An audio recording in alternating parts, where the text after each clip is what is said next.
Okay, let me just call you out. And I'm going to call myself out as well on this one. When you're always the strong one, who benefits? I'll wait.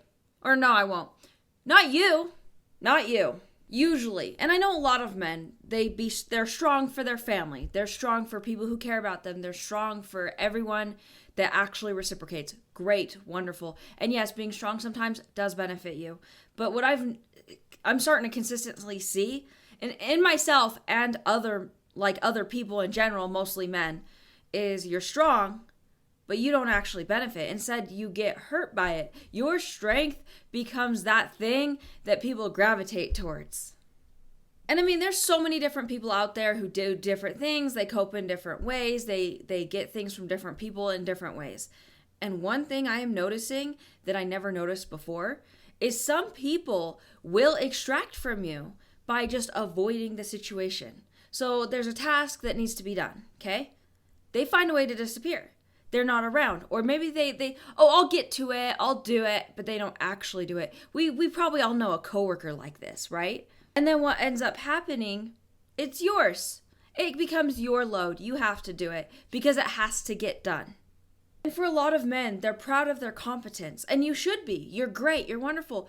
But what sometimes happens is you're not only the fixer, the therapist, because people emotionally vent to you. People might brag to you. They might come to you for validation. You might do the physical labor, the mental labor. You might clean the house. You might cook. You might do more around work than everybody else.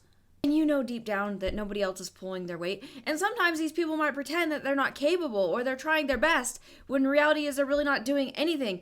I feel like a lot of us have interacted with that person that does like very little, if close to nothing. But then they're walking around all high and mighty being like, oh, I did the most. I did this. I did that. No, you didn't.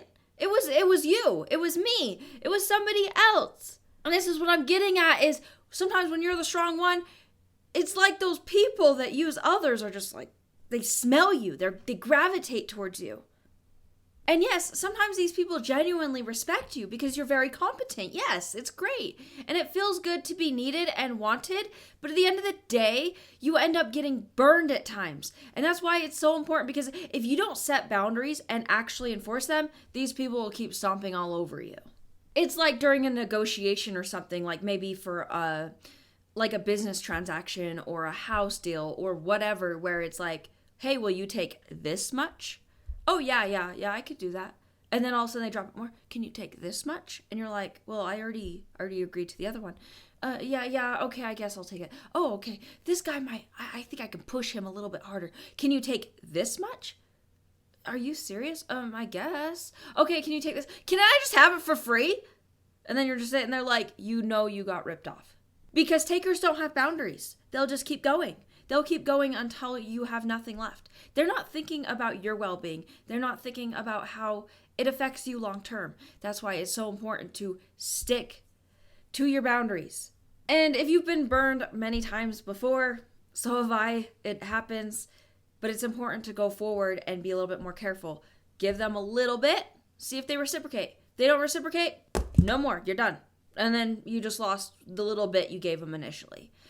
This goes for relationships as well. When you think about it, when you first meet a woman, maybe you take her out on a first date or a second date. If you spend extravagantly the first date and you're heavily invested in her, she may still not like you long term. You buying her steak versus you buying her a coffee isn't going to change whether or not she dates you long term, unless she's just in it for the money, and in that case you might want to repel her anyways. But I know with some things in life, like at work, if you work harder, you generally get a better result. You're more likely to get promoted, unless there's some serious favoritism out there.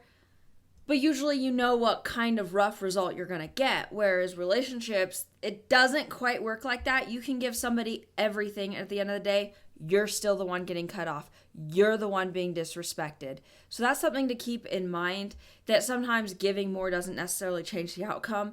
People have a variety of reasons why they like other people more than others. It could be down to personality, how much you guys have in common, simple things like that, but it also can go deeper than that, like how that other person makes them feel. And while yes, you can learn these traits and you can increase the outcome coming out in your favor, but it's not always foolproof. And that's one of the problems. But if you're the type of man who has been burned many times this way, I recommend you look at situations and see how much your strength is giving to others and how much you're actually benefiting from your own strength.